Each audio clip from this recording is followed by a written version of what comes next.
बिस्मिल्लाहिर्रहमानिर्रहीम। शुरू अल्लाह के पाक नाम से जो नहायत रहम करने वाला बड़ा मेहरबान है। सब तारीफ़ें उसी के लिए हैं। वनहार ब्यूटी टिप्स में तमाम बहन भाइयों को खुश आमदीद कहता हूँ और उम्मीद करता हूँ कि आप तमाम बहन भाई अल्लाह पाक की रहमत से बिल्कुल खैरियत से होंगे।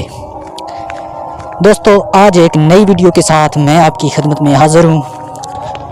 जो लोग बचपन में या किसी टाइम में गलत कार करते रहे हैं, गलत कारियों की वजह से उनका नफ्स छोटा हो गया है, सिकुड़ गया है, नफ्स के पट्टे कमज़ोर हो गए हैं, तो उनके लिए आज एक बहुत ही ज़बरदस्त टिला लेकर आया हूँ।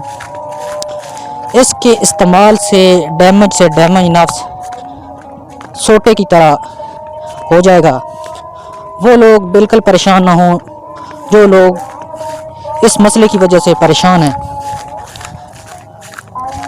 लेकिन इससे पहले कि मैं आपको इस ज़बरदस्त इला के बारे में बताऊं, मेरी तमाम दोस्तों से रिक्वेस्ट है कि मेरे यूट्यूब चैनल वनहार ब्यूटी टिप्स को सब्सक्राइब कर लें और साथ लगे बेल आइकन को प्रेस कर लें ताकि मुस्तकबिल में आने वाली कोई भी वीडियो आपसे मिस ना हो सके।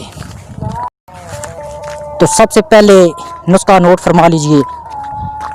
जिन जिन चीज़ों की ज़रूरत होगी वो आपको स्क्रीन पे नज़र आ रही हैं।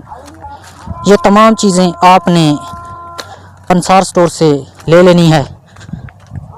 सब चीज़ें लेने के बाद आपने एक छटाक रोगन ज़ैतून आपने लेना है। जो पहले आपने चीज़ें ली हैं उनको इकट्ठा कर लें और एक तोला के हिसाब से आपने उस एक छटाक ज़ैतून के तेल में आपने डाल देनी है।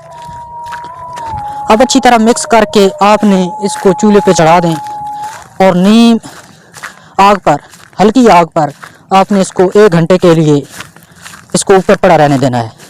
1 घंटे के बाद उसको उतार लें और किसी शीशी में उस तेल को आप अपने पास महफूज कर लें। और इसको लगाने का जो तरीका है, रात को सोने से पहले आपने 2 से 3 कतरे अपने उज़्वे ख़ास पे डाल के उसकी मालिश कर लेनी है और उसके ऊपर आपने गर्म पट्टी बांध दें और सो जाए।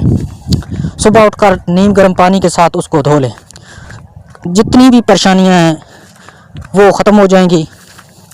मैं उम्मीद करता हूं कि आज का ये सादा सा नुस्खा आपको ज़रूर पसंद आया होगा। पसंद आए तो वीडियो को लाइक करें, अपने दोस्तों में शेयर करें और हमारे इस चैनल को सब्सक्राइब करना बिल्कुल भी ना भूलें। शुक्रिया।